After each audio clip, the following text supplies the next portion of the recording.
बिहार की सरजमीन पर MIM party आबाद और शादाब रहेगी। ओवैसी के आने से या ना आने से महागठबंधन पर क्या असर पड़ेगा? मुजफ्फरपुर के आसपास एक सभा हुई थी, उसमें ओवैसी अपना वो स्कल कैप नहीं पहनते हैं, उसमें वो केसरिया साफा बांधते हैं। हमारे साथ नारा लगाइए, पाकिस्तान मुर्दाबाद। ये महागठबंधन में जाए तब भी, महागठबंधन में ना जाए तब भी नुकसान तो ये महागठबंधन को ही पहुंचाएंगे।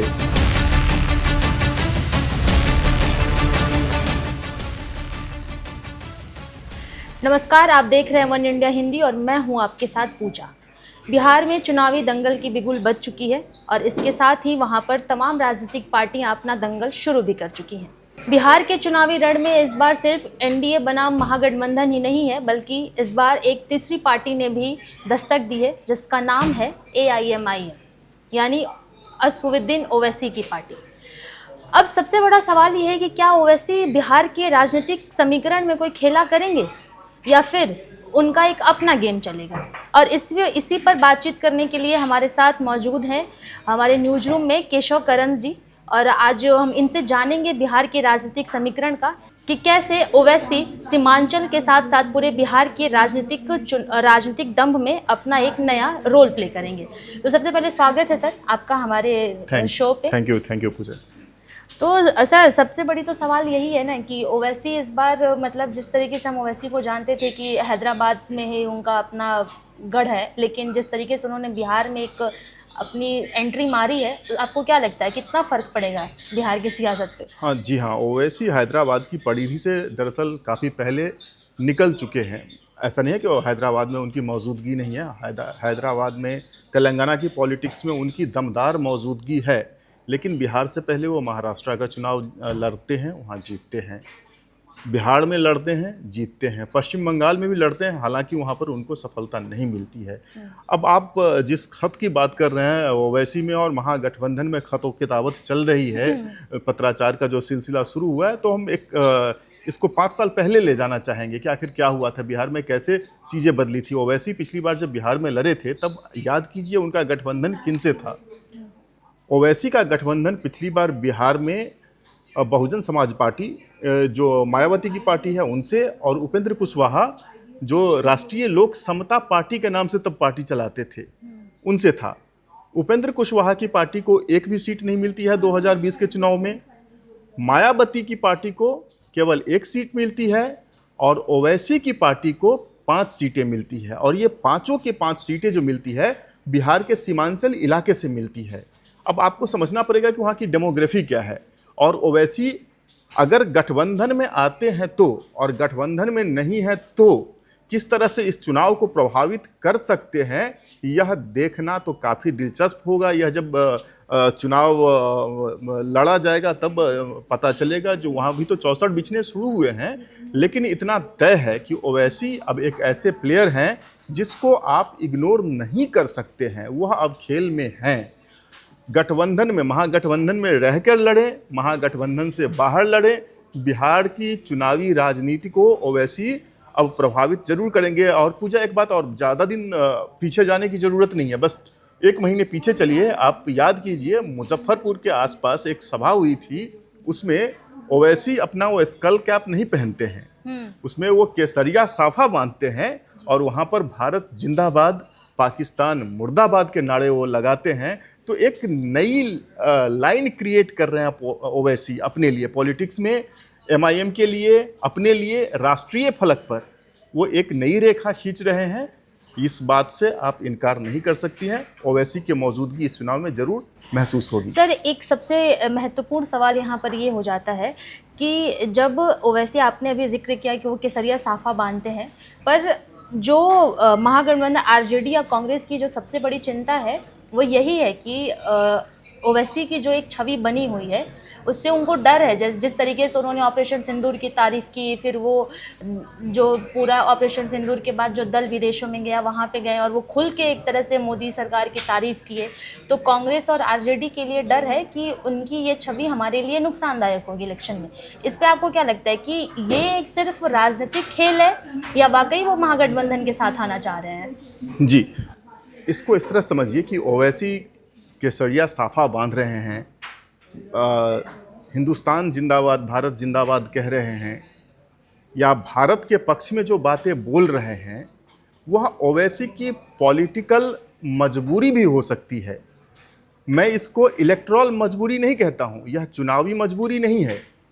आखिर ओवैसी को पता है कि उन्हें वोट कौन करता है। अगर ओवैसी केसरिया साफा बांधते हैं तो इससे ऐसा नहीं है कि भारतीय जनता पार्टी का जो समर्पित वोटर है, जो हिंदुत्व के नाम पे वोट करता है, वह ओवैसी को वोट डालेगा। ओवैसी इसके लिए नहीं कर रहे हैं, ये उनकी राजनीतिक मजबूरी आप इस तरह से समझिए। अगर ओवैसी पहलगाम में हुए आतंकी हमले की खिलाफत नहीं करते हैं, मुखालफत नहीं करते हैं, उसके खिलाफ नहीं बोलते हैं, तो उनकी पॉलिटिक्स क्या चल पाएगी? जो उनका मतदाता वर्ग है, और मैं साफ कहूँ तो अल्पसंख्यक वोट बैंक को भी वो इस तरह से अपने साथ जोड़ के रख पाएंगे। अगर हिंदुस्तान में राजनीति करते हैं तो उसके पक्ष में बोलना, और जो हिंदुस्तान के खिलाफ आवाज़ें हैं उसको कुचलना हर एक रहनुमा का उनकी एक मजबूरी है, उनका एक दायित्व है ये, इसलिए ओवैसी वो करते हैं। नंबर 2, इससे ओवैसी को चुनाव में क्या कुछ फ़ायदा हो सकता है? चुनाव में फ़ायदा हो या ना हो, लेकिन उनकी स्वीकार्यता बढ़ाने में यह कारगर हो सकता है। एक व्यापक जनाधार ओवैसी को मिल सकता है।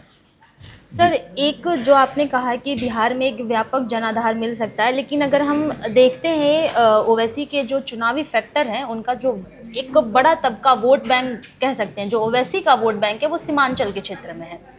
तो सीमांचल के क्षेत्र में अगर ओवैसी महागठबंधन कांग्रेस आरजेडी के साथ आते हैं तो कितना उनको फायदा होगा, और अगर नहीं आते हैं तो उनको कितना नुकसान या फायदा होगा? ओवैसी की बात आप कर रही हैं? नहीं, ओवैसी के आने से या ना आने से महागठबंधन पर क्या असर पड़ेगा, उनके वोट बैंक पे? मुझे लगता है कि आपके इस क्वेश्चन का एक बैकग्राउंड ये भी है कि ओवैसी ने आज चिट्ठी लिखी है, आज या कल चिट्ठी लिखी है राष्ट्रीय जनता दल के राष्ट्रीय अध्यक्ष लालू जी को, और उन्होंने कहा खारिज भी कर दी गई है। उधर से चिट्ठी खारिज कर दी गई, इधर से कहा गया एक तरफा मोहब्बत नहीं चलेगी। जी सर। मैं इसको थोड़ी सी कविता के माध्यम से कहना चाहता हूँ। अब गजानन माधव मुक्तिबोध की एक कविता है, पार्टनर तुम्हारी पॉलिटिक्स क्या है। तो अगर ओवैसी जी मुझे मिले तो मैं उनसे यही पूछूंगा कि पार्टनर तुम्हारी पॉलिटिक्स क्या है। दरअसल ओवैसी महागठबंधन में आने के लिए चिट्ठी नहीं लिख रहे हैं, इनको एक्सपोज करने के लिए चिट्ठी लिख रहे हैं। आपने देखा होगा पश्चिम बंगाल का जब चुनाव लड़ा जा रहा था, तब भी ओवैसी ने ममता जी को कई बार आग्रह किया था कि उन्हें भी तृणमूल कांग्रेस के गठबंधन में शामिल किया जाए। जी सर। और ममता बनर्जी भी ये जानती थी कि इनको शामिल करने के क्या जोखिम हो सकते हैं। यहाँ पर लालू यादव, आप समझिए, तेजस्वी को मुख्यमंत्री के तौर पर देखने के लिए कितने ज़्यादा बेताव हैं। एक सभा आयोजित की जाती है पटना में, सभा नहीं, एक विरोध मार्च आयोजित की जाती है राष्ट्रीय जनता दल और कांग्रेस के द्वारा, दोनों के शीर्ष नेतागण जाते हैं। CWC के आमंत्रित सदस्य हैं कन्हैया कुमार, उनको उस बस पर या ट्रक पे चढ़ने नहीं दिया जाता है। पप्पू यादव को उस वाहन पे चढ़ने तक नहीं दिया जाता है। थोड़ा पीछे चलिए, पिछले साल लोकसभा चुनाव हुए हैं, इन्हीं दोनों नेताओं को, कन्हैया कुमार बेगूसराय से इस बार चुनाव नहीं लड़ पाते हैं, उन्हें दिल्ली आना पड़ता है, और पप्पू यादव बिना शर्त अपनी पूरी पार्टी का विलय कर देते हैं कांग्रेस में, इस उम्मीद पर कि उन्हें पूर्णिया से टिकट दिया जाएगा, और लालू यादव अपना वीटो लगा देते हैं। और कुछ ही दिन पहले JDU से RJD में आई बीमा भारती को पूर्णिया का टिकट मिलता है महागठबंधन का, पप्पू यादव निर्दलीय लड़ते हैं। आखिर यह क्यों? इन्हीं दो नेताओं पर लालू यादव की वक्र दृष्टि क्यों है? मतलब एकदम साफ है, तेजस्वी के समानांतर कोई युवा विकल्प क्रिएट ना हो, इसके लिए वो कन्हैया को बिहार की राजनीति से दूर रखना चाहते हैं। उसी तरह से तेजस्वी कोट अनकोट यादव के समानांतर कोई यादव विकल्प ना आए, इसलिए पप्पू यादव को भी दूर रखना चाहते हैं लालू यादव इस चुनावी रणभूमि से। अब आप समझिए, इतने बेताव हैं, और एक ऐसे फैक्टर को जिसके लाभ कम और हानि ज़्यादा हैं, ओवैसी को महागठबंधन में लेने के आपको क्या लगते हैं? जो इसकी प्रस्तावना दी जा रही है कि इससे अल्पसंख्यक वोट बैंक का बंटवारा नहीं होगा। हम सब जानते हैं, और लालू यादव ने खुद एक्सेप्ट किया है, लालू जी ने खुद एक्सेप्ट किया है कि MOI समीकरण बात आती है, उनका आधार वोट बैंक है ये, इससे किसी को कोताही नहीं है, मनाही नहीं है। इसमें ओवैसी के आने से कोई नया वोट बैंक नहीं जुड़ेगा। ऑलरेडी उनके पास मुस्लिम वोट बैंक है, तो नया वोट बैंक नहीं कुछ जुड़ने जा रहा है। ओवैसी कुछ टेबल पे ला नहीं रहे हैं, उल्टा इससे ज़्यादा नुकसान की संभावना है। और एक तरफ कहा जा रहा है कि अल्पसंख्यक वोट बैंक का बंटवारा नहीं हो, दूसरी तरफ ये भी तो है कि ओवैसी अगर आते हैं इधर, हो सकता है अल्पसंख्यक वोट बैंक का बंटवारा ना हो, लेकिन बहुसंख्यक वोटों का जो ध्रुवीकरण होगा, तो क्या वह तेजस्वी को चीफ मिनिस्टर बनाने की दिशा में कारगर रहेगा? यही सोचकर मुझे लगता है कि ओवैसी की चिट्ठी खारिज कर दी गई होगी। जी सर, एक सवाल, एक बड़ा इंटरेस्टिंग आपने फैक्ट इसमें ये भी निकाला कि पप्पू यादव को लेके, पप्पू यादव कल ही उन्होंने कहा कि राहुल गांधी को, हम राहुल गांधी के साथ हैं, उन्होंने मतलब बड़ा राहुल प्रेम दिखाया उन्होंने। तो आपको क्या लगता है कि ओवैसी और पप्पू यादव, यही दो जो है, ये दो नेता हैं, ये बिहार इलेक्शन में या बिहार की समीकरण में, राजनीतिक समीकरण में कुछ बड़ा गेम खेलेंगे? ये तो तब पता चलेगा जब मैदान में खिलाड़ी आते हैं। अभी तो कागज़ों पर बातें हैं, और कागजी बातें कितनी कारगर होती है यह कहा नहीं जा सकता है। ओवैसी और पप्पू यादव ही क्यों, पिछली बार भी उपेंद्र कुशवाहा ओवैसी के साथ चुनाव लड़े थे। जी सर। आज इस समय बिहार में जो सरकार चल रही है, राष्ट्रीय जनतांत्रिक गठबंधन NDA की, और केंद्र में जो NDA की सरकार चल रही है, उपेंद्र कुशवाहा कहाँ हैं? बिहार के, भारत के राजनीतिक फलक से गायब हैं। लोकसभा का चुनाव लड़े थे, पवन सिंह वहाँ पर डमी कैंडिडेट आते हैं और उपेंद्र कुशवाहा चुनाव हार जाते हैं। चुनाव हारने के बावजूद कई सारे नेताओं को मंत्री पद दिया जाता है, या चुनाव नहीं लड़े नेताओं को भी मंत्री बनाया जाता है। उपेंद्र कुशवाहा बहुत महत्वाकांक्षी नेता हैं, किसी से उनकी महत्वाकांक्षा छुपी नहीं है, ना ही वो केंद्र की राजनीति में सक्रिय हैं। सक्रिय होंगे बैकडोर, मेरा मकसद था कैबिनेट में, ना तो यूनियन कैबिनेट में दिखते हैं, ना ही बिहार की कैबिनेट में उनकी कोई जगह है, ना ही अभी जो बहुत सारे बोर्ड्स बने हैं, जो आयोग बने हैं, उसमें उनको कोई तवज्जो दी गई है। क्या पता फिर से उपेंद्र कुशवाहा भी इधर आ जाए। बहुत सारी संभावनाएं हैं। महागठबंधन से भी लोगों की नाराजगी होगी, तो जब वो पर्ची खुलेगी तब उसके बारे में बात की जाएगी। अभी तो संभावनाएं हैं, देखा जाएगा। सर, एक सवाल और ये भी है कि 2020 में जब ओवैसी बिहार विधानसभा में चुनाव लड़ते हैं और फिर वो 5 सीटें आई थिंक जीतते हैं, 5 सीटें जीतते हैं, और 4 फिर बाद में विधायक जो उनके हैं RJD में चले जाते हैं। इसके बावजूद ऐसा क्या है ओवैसी के अंदर या उनकी छवि के अंदर कि उन्होंने अभी भी बिहार में भी अपनी पकड़ बना के रखी है, जबकि वो पूरी तरह से बिहार में सक्रिय नेता नहीं माने जाते हैं, लेकिन फिर भी उनकी एक पकड़ है जो कि चुनाव में एक बहुत शानदार फैक्टर निभाएगी। मुझे समझ में नहीं आ रहा है कि किस तरह से आप ओवैसी को बिहार में सक्रिय नेता नहीं मानती हैं। आप याद कीजिए पिछले दिनों में कितनी बार वो बिहार गए हैं, कितनी बार उन्होंने बिहार पे बोला है। और आपको पता हो या ना हो, पिछली बार ओवैसी जी ने अपने आवास पर बिहारी यूट्यूबर्स की बैठक तक बुलाई थी। तो बिहार को लेकर के भी उनकी महत्वाकांक्षाएं हैं, और इसमें मतलब कोई गलती भी नहीं है। ओवैसी जी काफ़ी सक्रिय हैं बिहार को लेकर के। जो बात आप कह रही हैं कि पिछली बार उनके 5 उम्मीदवार जीते थे, और 5 के 5 उम्मीदवार उनके सीमांचल से जीते थे। वो किशनगंज, अररिया वाला जो इलाका है, जो नेपाल और बांग्लादेश के बॉर्डर से लगा हुआ इलाका है, वहाँ से जीते थे।